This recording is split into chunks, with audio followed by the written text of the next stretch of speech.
Welcome back to the podcast. I'm here with Mark and Travis from Uncharted Alaska Distillery here in Ketchikan. And in the future home of, what's the new place called? Alaska Legends Cider and Winery. Legends. Yeah. So when you started the distillery, you guys bought a, was it 70-year-old firehouse in March of 2020? Yep. Talk about timing. How did that work out? We started the purchase process right before March of 2020. Yeah, I think it was like December. December of 2019. And then we got everything finalized March of 2020, and then a week after we finalized everything, that lovely 2020 thing hit us. How did that affect the whole process? There had to have been a couple times where you thought, all right, well, we're still going to go through with it. Are you adjusting plans? Are you thinking, hey, maybe we should put this on ice? Or what was that like? I think everything was only supposed to last 2 weeks. Oh, that's right. That's right. I forgot about that. And then it kind of continued. And then we still had hopes that ships were going to come in. And then once they canceled, I know Mark and I both decided that we were going to kind of make it a nighttime project. So we had both good day jobs at the time. So this made it probably drove our wives crazy, but we just made it an evening project for like about a year and a half or something like that. We had plenty of time, but then once things started rolling again, it was like a wake-up call. Like, this is no longer a fun nighttime project. Now we're going to have to, start trying to make some money with this. Got to thing. do it. Mm-hmm. Why the firehouse? So Travis and I spent a lot of time walking different buildings downtown, trying to find something that was, kind of unique, but also structurally able to fit all the equipment we needed. Right. We wanted something that was big enough that we could do the production, but we also wanted something that had the, I don't know what you'd call it, but something that people wanted to come in and sit and have a good evening. Yeah. And so after looking at, I don't know, how many different places do we go through? Man, the biggest issue for us was the weight of our equipment. Yeah. And Ketchikan's built on boardwalks, and the pilings downtown are sometimes not the most stable. We had a couple people offer us some space down on Creek Street, which would have been super cool. But after looking at all the weight for everything we'd bring down, we had some people saying, yeah, that boardwalk's not going to we're going to be in the creek. Yeah. Yep. So he and I were walking down Main Street here, and we both kind of stopped right in front of the old fire station. And we're like, well, they're not doing anything with this building. Let's go talk to them. Yeah. And so that's kind of how we got the whole process going. It's a great spot, great location, and then it's uniquely Ketchikan, which is a cool thing. I think sometimes when you're trying to create a business in Ketchikan and it looks like you just went to like Google Ketchikan type stuff rather than have like a unique, this is part of the community, this is definitely unique, this is going to be a great space for growth too. I think you guys hit it out of the park with that. That's perfect. Well, the cool thing about that building too is that there's so many people that have a connection to that building. Not just like, people that have had family members that were firefighters or medics or anything like that, but we've had a lot of people come in. They remember, when they're in elementary school, they got to come and have a tour of the fire station. Perfect, yeah. We've had older people come in and like, I remember this when they were a contractor and they did some work on it. And so all the unique stories that go behind a building that was built in 47. Yeah, that's right around that time. Yeah, right around 1947.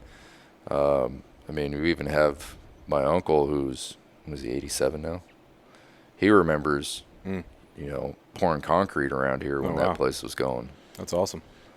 Yeah, the joke, I think, of the whole thing is more alcohol was consumed in that building before it became a distillery. Now we finally caught up. That's funny. So when it comes to filling the inside of the building, I'm sure you've been to sports bars that just, they got the cheapest stuff on eBay for like, here's a jersey of Joe Montana, and it just random stuff from sports stuff paid for by someone who doesn't really know sports, and so it doesn't have a unique homies type feel. So how'd you decide what to fill the environment with? Mostly on my office, right?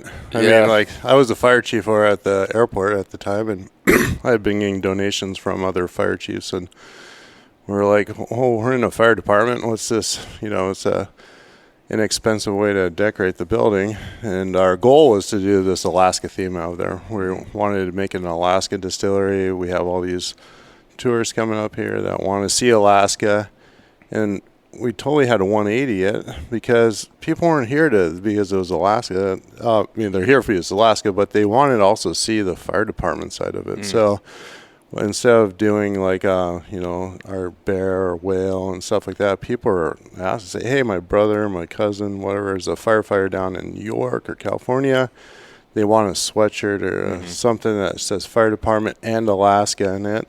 So like last year we had a 180 this sucker, and then we started reaching out to the community and asking them for like, hey, like we'll buy whatever you guys got off of you to decorate this thing to make it Alaska fire department. So our biggest complaint is we don't have a fire pole because the museum walked away with our fire pole, and it's been our like last 3 years we've been trying to fight for getting a pole back put in Yeah, it. we got to find an old fire station and get that pole. But I think a lot of, you know, we have some recently retired firefighters, and they've donated and hung their helmet on the wall. So we have a couple of those. A retired fire chief, Paul Perry. During the construction, we'd have the doors open, and he would stop down and visit with us all the time. I think at least once a week he was Oh yeah, one of our biggest. down hanging out. And then randomly when we opened one day, he walked in and basically when a lot of the old firefighters retired, they would give him a golden axe with, you know, the emblems and a kind of a plaque with it. And he came down and set it on top of the bar and says, this needs to be hung up here. It looks better down here. And so that's how we got his. Awesome. So you had two with COVID, and then with, I wouldn't say rebranding, but like finding something that really matched what people wanted. Pretty hard curveballs. Was there anything else that was pretty tough about the business thing or the ordering? I know when. So when 2020 hit, he and I were talking about, you know, we're still going to go through with this no matter what. But then the reason why we drug it out is when we started looking for glassware. We started calling for glass bottles. A lot of the manufacturer companies are like, we're not going to have anything for 6 months or longer. And so finally, when we got our projected open date, we ordered a bunch of glass bottles, and it took 6 months. Yep, every step of the way was a snag. Starting with COVID, like you're saying, then glass, then product, getting up like the grain that takes the spirits and stuff like that. Everything. We had a train line shutdown, and all of our product was getting sent up from Illinois. No, I mean it got stuck in Illinois. It started down in Indiana, but it got to Chicago, and they had a big railroad strike. And this was about 3 weeks before the first ship, so a month before the first ship. And so all of us, the three partners, are this sweating. We're like, we're not going to be able to have anything to sell. You know, at one point, it's just, you know, all these little hiccups we had, you know, I think in the very beginning we're pretty stressed about it, but then like all these little ones and little ones, it's just pretty soon it's just like, it's next one. It's another thing. Yeah. We live in a unique place. It's just like, you know, Jeff, it's just like everything has to either be flown or barged up here, and it increased cost tenfold. It makes the timing so hard. You rely on Amazon and all these other shipping companies. Anything you can get. So the basic setup here, what type of equipment did you need? Because I'm sure you can't just go online and try to get, or maybe is there a way that you can get some of the equipment that you need for this process? How'd you get that stuff? We got lucky because another distillery, local or not local, but Alaska Distillery, really kind of pointed us in the right direction. And they're a big company, and for them to reach out and say like, hey, this is what you guys need to be looking at, the engineering and stuff like that. We've looked at the process of it. This is what you guys need to look at for your template. And they're spending hundreds of thousands of dollars on engineering that we were able to kind of like huge. step around, and this goes straight to, and that was the other one is we did our research on it, and we found out that we went straight to the manufacturer of the company. That there's always like a third party in the middle here, and they said that they would just directly deal with us since we're in Alaska, and we saved hundreds of thousands of dollars on that big shiny equipment that you see up there, those fermenters and the still and stuff like that. And we decided that we were going to size it accordingly to be like a comfortable size for when we grow, we're not having to buy all new equipment. I think a lot of wineries and distilleries like start off small because that's what we can afford. And then all of a sudden they're having to just throw away all their other stuff and get bigger stuff. So we we started right in the middle of the road, I believe. Yeah, it's interesting the communities of wineries, breweries, and distilleries. They don't look at each other as competition. They're really friendly. They're hey, what can we do to help you out? That's cool. Other places promote each other. I mean, it's a unique, kind of a unique family with all these different type of operations. And we reached out to a lot of different distilleries, and they would give us the positives and negatives. This is our biggest question. A lot of them was, what would you have done differently when you were starting up? And I think almost every single one of them was like, don't buy too small of equipment, because a lot of these guys were within the first 8 to 9 months, they were having to repurchase everything. And so that was kind of what we looked at and kind of modeled after is, all right, what size can we comfortably fit and still be able to grow? Yeah. My buddy Jack is one of the co-founders of Double Shovel Cidery up in Anchorage. Oh, yeah. And he said they wanted to go big enough to where you didn't have to grow, because as soon as you have some success, if you then have to buy everything else, you're just cutting right into that right off the bat. So being big enough that he could handle some of those orders, and then from that point maybe get more stuff. So take me through the process of making a product. You get the stuff up here. You were able to save some money on engineering and some equipment. So how does a bottle of gin happen? Well, gin is basically, it has to have juniper in it to be considered gin. So you start off in your still, basically the same production as fermenting wine or something like that. You make a low wine, which is a low alcohol. Our goal is to take all the water out of that. Let's say you have a 12% low wine, and so that other, help me out with math, 88%, you have to get rid of that yucky stuff called water, and you're just trying to make it as pure as possible. So in the evaporation process, the alcohol molecule is lighter than the water. So as that steam comes up, it hits cooling plates, and the alcohol continues basically on through the process. And the water is your slow big buddy that this is kind of not wanting. It wants to go back to where it's warm, so he drops back down. And the alcohol is your party animal, and this keeps on going. He's going to party all night long, and he ends up in the tank, like some of us have done in the past. And so we collect that, and then there's the heads, heads, tails, and hearts that we all heard of, or the 4 shots. And so that's the different weights of the alcohol molecule we collect in different spots. And our goal when we're making vodkas, rums, tequilas, basically anything except for whiskey, is we're really aiming for that ethanol, the hearts of the alcohol. So we do a deep cut. So we go a little bit further off of the heads, and because we have a smaller operation, so we go further into the hearts than probably larger, like Schmiered Off would do or something like that, would want to collect as much product as possible. we're collecting just kind of the good hearts of it.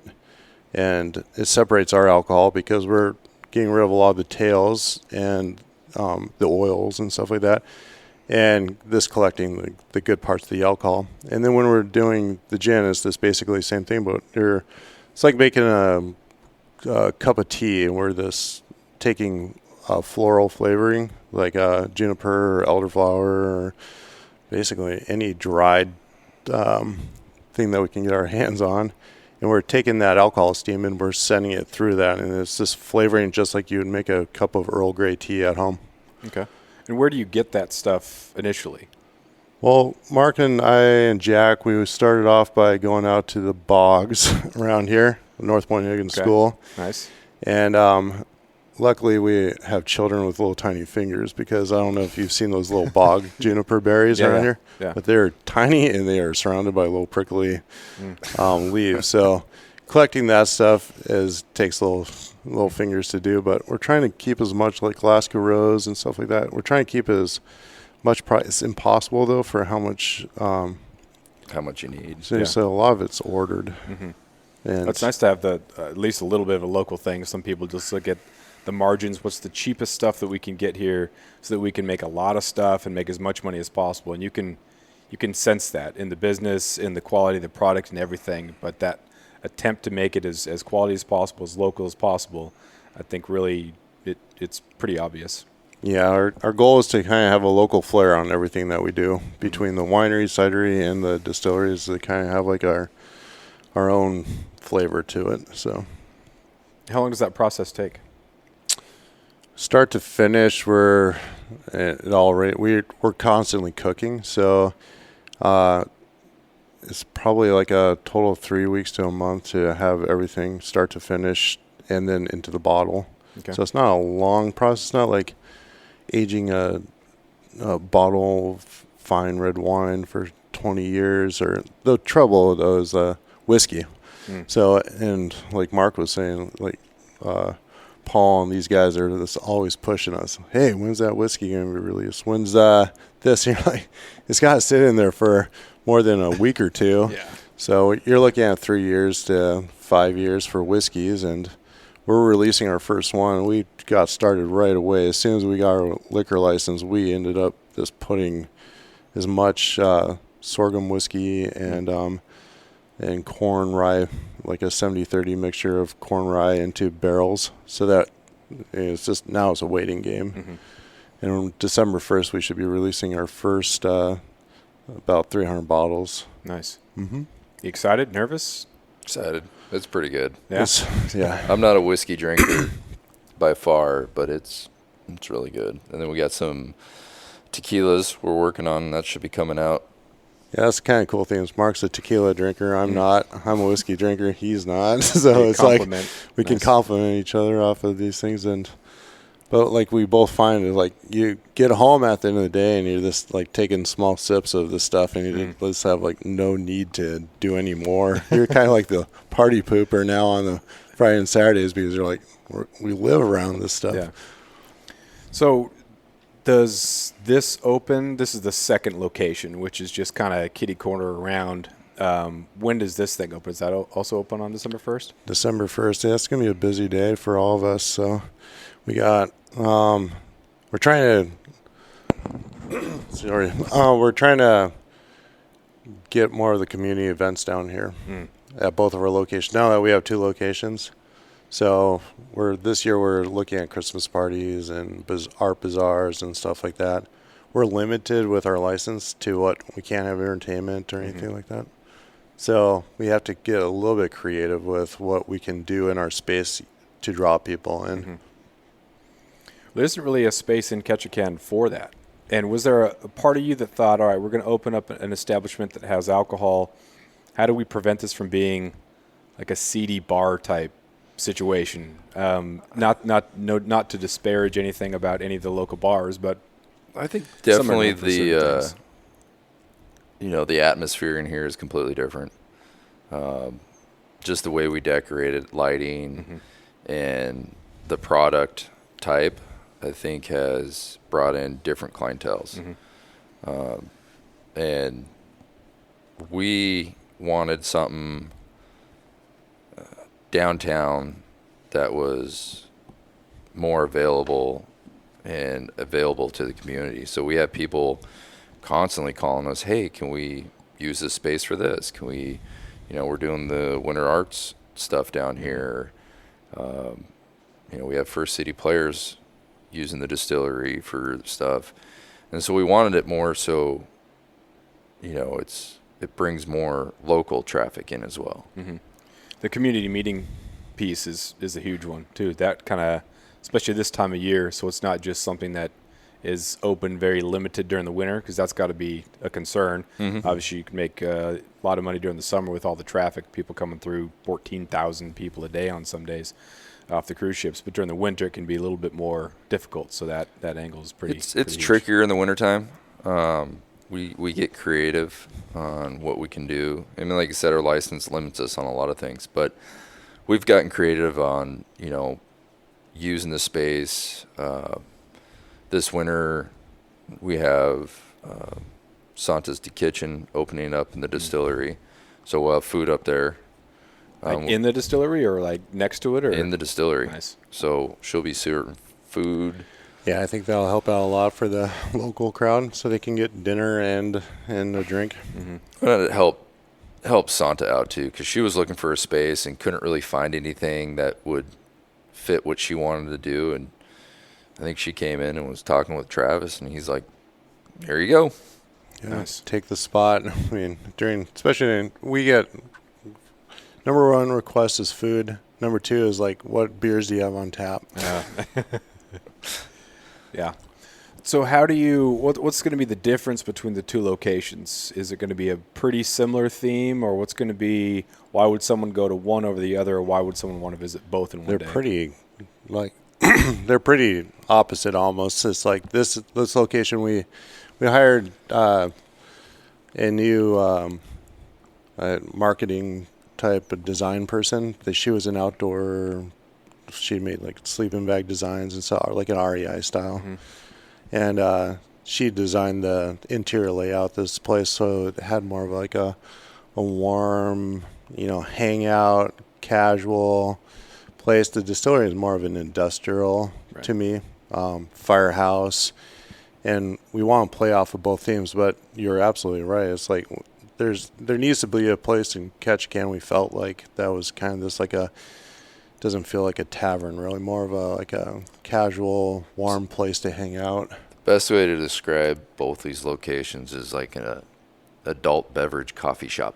Yeah, there you go. I mean, that's the best description I have for, kind of the atmosphere in here. The difference between down the cidery and the distillery, I think one is the atmosphere, and, some people are really into the hard alcohols like gins and that kind of stuff, and then others want something lighter like wines and beers and ciders. And we haven't had to my knowledge, we haven't had a winery here in Ketchikan, and so there's very few in the state of Alaska. Our family has the other one, and it's kind of a unique. Your buddy that owns Double Shovel there, and it's like it's a fun thing too, because you can get real creative with different ciders. Yeah. And wines, but it should be a fun business. I know it's a fun business. I mean, I grew up around it, so. But this one will be a casual, fun place that I think hang out for people that just want to come in and have a good social event. What is the difference in the process between the cidery and the wines, and how else? Was there anything about the distillery part that kind of helped you out with this part, or was it kind of a new, because different ways of putting it together? Similar, very similar in a lot of ways. It's just with the distillery, we're doing an extra step in it. When we were getting our, there's not a whole lot of knowledge for most people with like how to make alcohol, so it's a scary subject for city officials. Sometimes they're like, "Oh, like is this vessel right here, this 500-gallon vessel, going to explode?" what's going to like all this huge used stuff, and we're like, basically all we're taking is your bottle of Welch's grape juice and leaving it in your closet for 3 weeks with some yeast in it, and it gets old. That's that's the process of making cider and wine, is this letting it get old. Letting it ferment on its own. Yeah. I think, there's a lot of parts of the distillery that I think was learning curves for us up there on the processing and, like transferring, storage, bottling, all the little ins and outs, really, I think helped us better perfect down here with the cider and wines. I think a lot of the little things that we learned up at the distillery transferred down here and made it a lot easier. I've noticed that there's no TVs, Right now, which is not a bad thing. I was actually going to compliment, if you're not going with TVs, it's nice to, again, have a location where people are showing up to be with each other and hang out as a part of the community rather than show up to watch a game or whatnot. There's a time and place for that, and it can be fun, but... So that's back on. I wish we could say it was intentional, but No, that's part of For the law. license restrictions for Oh, okay. breweries, wineries, distilleries. They have a lot of different requirements that you can and can't do. Like you can't have seats at the bar. That's why there's no chairs at the bar. Right. Can't have live entertainment. That's why if we have an event down here, we're completely closed and it's catered from another company that has a catering permit. Gotcha. yeah. Well, you can say that you didn't want it anyway, even if you could, right? Exactly. That way it's like we value community and Yeah. relationships and friendships. It's good. Love it. Yeah, We'll put I that on think the door. There's I was reading an article, I can't remember where it is, but there's a kind of like a restaurant. It's almost similar to this, but it's like a restaurant, but they have lockers at the front door that you're required to leave your phone. Oh, nice. Yeah, it's pretty, I can't remember the name of it, but it was an interesting concept how they have. It's like, disconnect from technology kind of thing. Yeah, that would be the next thing, because if you don't have a TV, you can still check the scores. You can still Yeah. have stuff open. But, yeah, that's one of the big things about getting through the winter series, just having stuff to do. Mm-hmm. And the Winter Arts Fair and wearable art and all that stuff, you just have to have those community things. Basketball is huge, too, and that's a lot of it is just get outside and see some people. It's just dark and it's wet, and it could be pretty rough. Yeah, anytime, I know anytime it's decent out, we try getting outside at least. Mhm. We do construction as well, and so on those nice days, we're usually outside doing something. Yep. I grew up on the Kenai, so it was a lot more dry weather, and Yeah. so this is a new. For the last 15 years, just kind of getting used to being inside more than normal. But the kids seem to fare pretty well for this, and hopefully it helps us out because people want to be inside having a drink instead of being out in the rain, possibly. So. Yeah, I got some buddies in Fairbanks, too, and it's dark for a long time, and it's super cold, but at least you can see blue sky. Mm-hmm. And you can see the sun. I thought, Dry, well, yeah. I kind of like it when it's a little warm. If it's negative 30, you can't do anything. So, but he says, no, you just put on a lot of clothing and you can go out, check trap lines and whatnot. All right, but it's still brutal cold. That 41 is- and rainy, I'll take that. But I remember being up there before, and we were up there for a basketball trip, stepped off the plane, it was like negative 30. No. well, one of the things that I hated most about that was like driving the vans. Oh, yeah. You're driving the kids around Square and wheels. you can't do anything about the ice in those areas. They can't put down the ice melt or anything. It's not going to do anything. And so you're just driving on ice for months and months. And you get this rental van, you got the kids, and who's got the aux cord and what music are we listening to? I'm just like, hey, all right, let's just calm it down a little bit here. Coach Lund has to drive. This is it's brutal. Can't imagine doing that. Well, then you've been to those trips too, and you're leaving the gym, and all right, kids, everybody push the van. We're buried in. We were on one of the Anchors trips, and we came out of the gym, and of course I had the big van. The other coach had the smaller van that got around a lot easier, but it had dumped 1.5 feet since we were playing. Yeah. And it was pushing the van halfway up the driveway. Mm-hmm. I didn't have to, at least. We had a trip to Cake when I was a junior or a sophomore, and we were renting there was a school van, and we got off the ferry, and as we're going up the hill by the school, it was just spinning. There were chains on the tires, but it would rain on top of the ice, and then van just loses it and start just sliding backwards into the ditch. So we've been in Cake for 20 minutes, already put the van in the ditch, just horrible.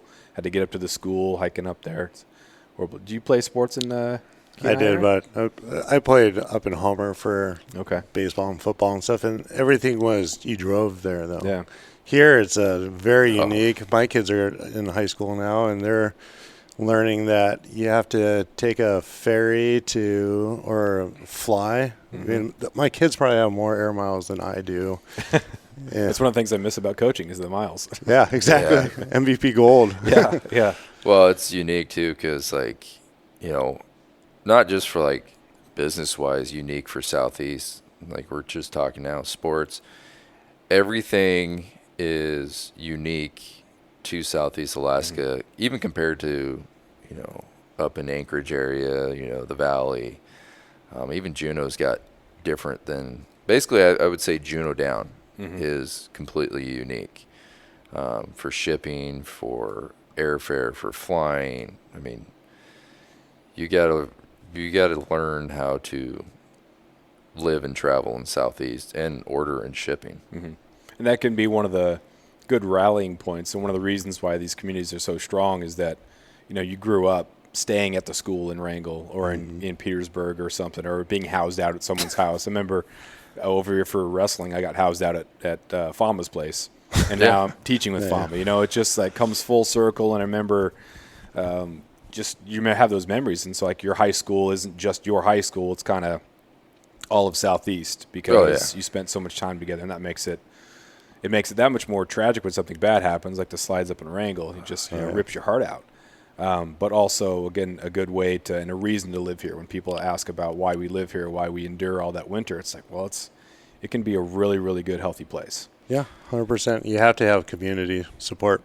I mean, we don't see that as much any longer, I don't think. Housing out. No, housing kind of went away after COVID.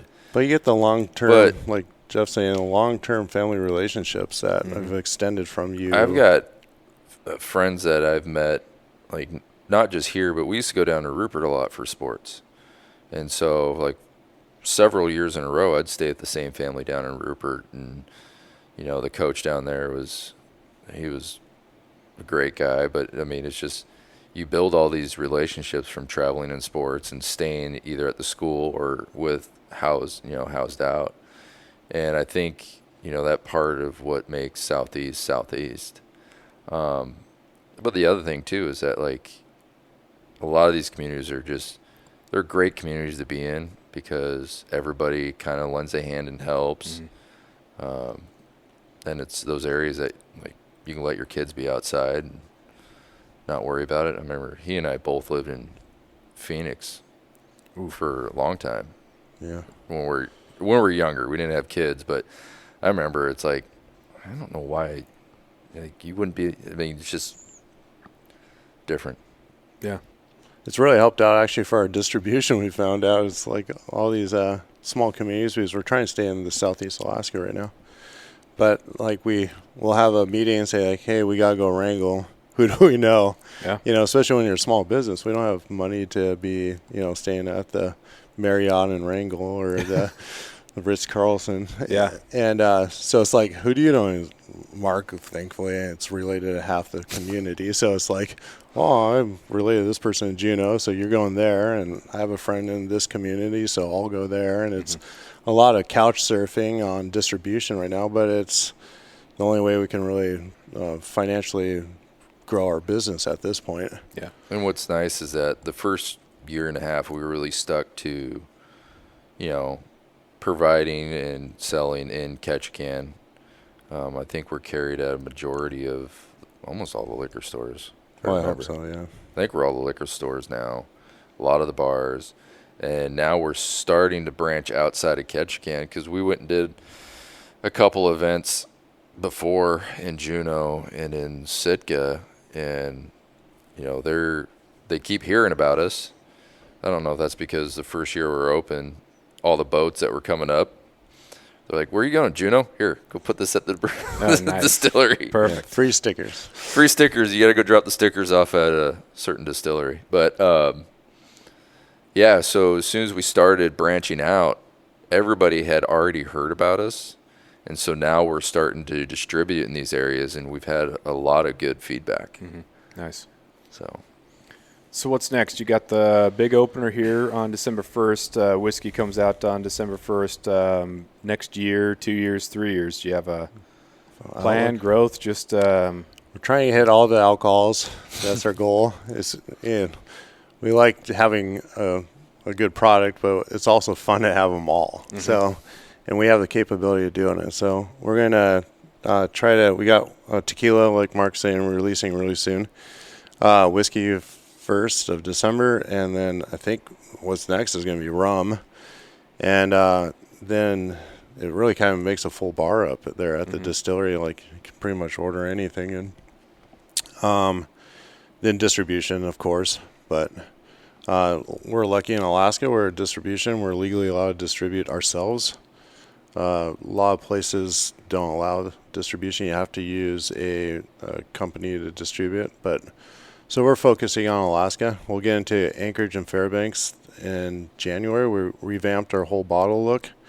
We have 14 pallets of bottles coming up here with no storage area. So if anyone's listening to this and has extra storage space at their house and wants to help pack boxes. Yeah.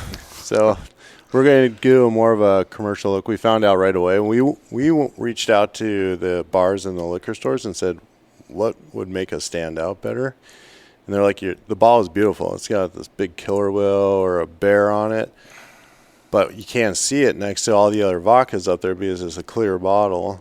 So Casey, our designer here, she designed a bottle so that it will stand out on the shelves now. And that's, I think, a lot of it. It's like it's got to pop. It's got to come out. I know when I go buy beer or ciders and stuff like that, the grocery store, if I see something that really just pops Something something shiny. Yeah.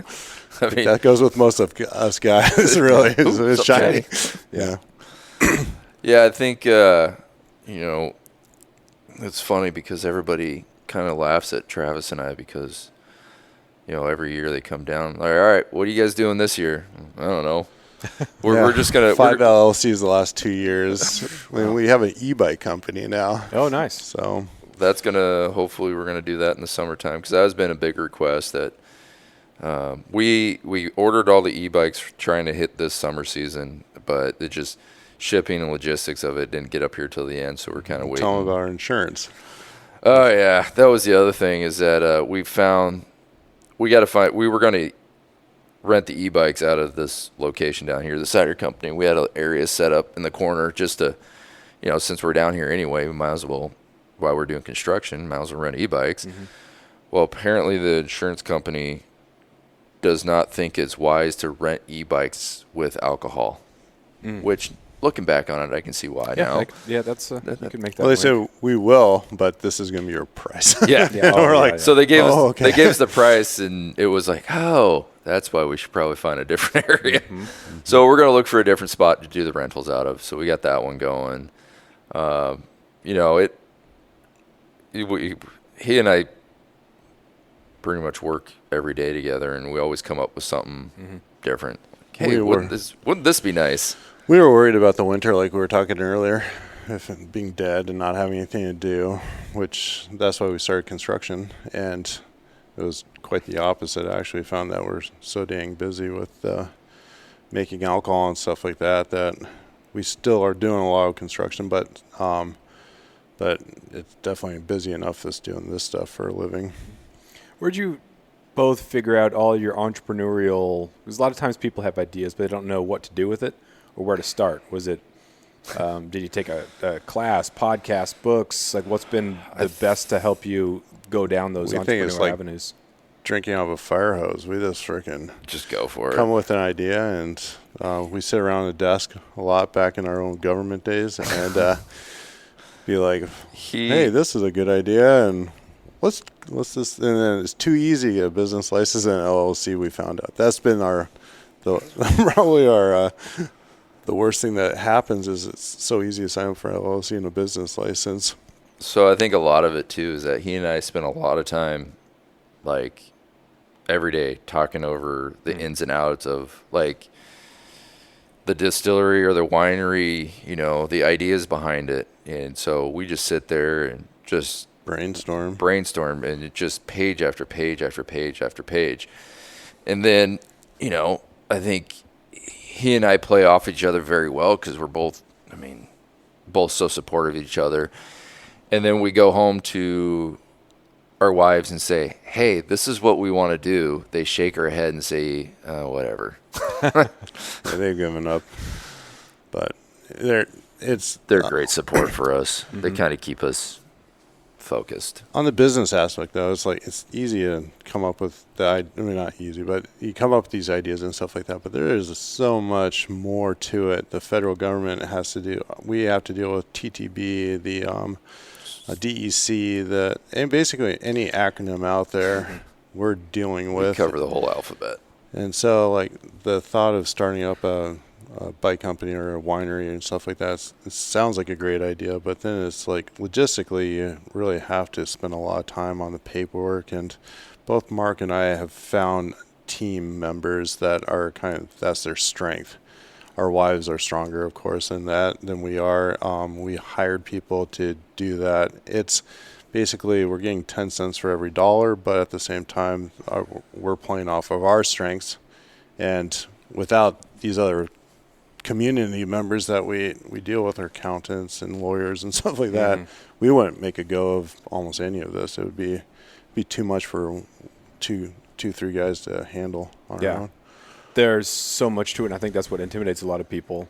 You have to learn about marketing. You have to learn about all these different things that you might not be really good at.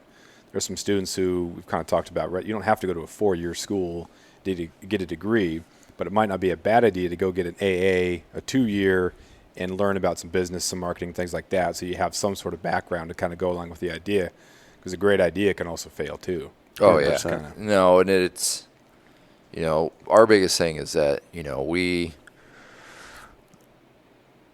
wanted to bring a product, but we didn't want to, you know, we don't want to serve a product that's not good, pretty much. And I honestly had never been a fan of gin until I think Travis made that first batch up there and tried it, and I'm like, apparently this is what gin's supposed to taste like.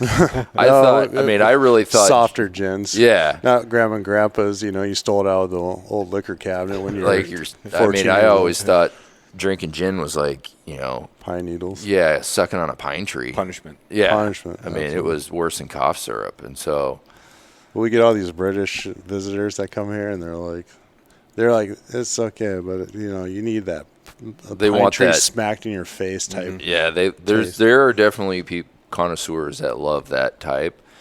But we have a softer, more mellow gin that you still get all the botanical flavorings out of, but it's not overpowering. It's not something that, and the same thing with our vodka. Like, I've had some vodkas like ours, like in the past, I've had some vodkas that when you drink it, you don't get that afterburn. You're not like making that really harsh alcohol face. Yeah. But then we've had some that is just, yeah. But so we wanted to make a product that people can enjoy without having mixers. And I think this year we've had a lot of people try our gins and have really enjoyed them. I call them our gins. It's a gin for vodka drinkers. Nice. Yeah. And so we want to make sure that everyone can enjoy gin. And it's kind of like your baby steps into becoming a real gin drinker. We're kind of like the crutch for becoming a true alcoholic. We're the training wheels. Nice. So, been about an hour here, so we'll let you get back to the work. I know you got a lot of stuff to do before the opener. So, what's the final pitch? Why would someone want to stop by here? Or if they wanted to have an event or something like that, how do they book? Reach out to us on our info@aklegends.com for either location. We're Facebook, and basically, during the winter time especially, if you need a place to host an event and stuff like that, we're trying to make it as community friendly as possible. Summers are going to be tough because it's our bread and butter with making some bigger income. But the during the winter time, we want a place other than those 3 locations that are around downtown to host a little wedding or something like that, or a get together. Yeah, And, any type of event you have, they can reach out to us, and we can pretty much figure out between the 2 locations what's a better fit. Down here this wintertime, it's kind of a warm atmosphere, to get out of the rain, out of the wind, out of the cold, just to sit down and have an enjoyable conversation. The cidery down here, people, if they want to bring in their own food, we've had people bringing in their own food. Be a little different at the distillery with Santa being up there now, but down here at the cidery, I remember when we didn't have food, we had delivery people showing up. Hey, we got a delivery for this. They're not here yet, so we'll sign for it. And a group would come in. Hey, did they deliver our pizza? Yeah, it's over here. That's funny. And so, down here, if you want to have like a small, little meal with a couple friends and a couple drinks. well, that's been perfect. Yeah, because some of the restaurants will get packed, and so they'll just do a to-go order and bring it by here and enjoy it. And then we're enclosing the outdoor patio and stuff like that here in the next year, so with propane heaters and stuff. So the distillery will become more of a, even in the evening, colder evenings, we'll be able to hang out outside there. Perfect. Bounce around, yeah. No, it's just, I think our whole goal is just to make sure we have a good place for the community to hang out at. Cool. Yeah. Well, thanks. Really appreciate it. I'm excited for this thing to open up. We'll definitely stop by. We are too, man. Yeah. Thanks. Awesome. Thank you. Yeah. Thanks.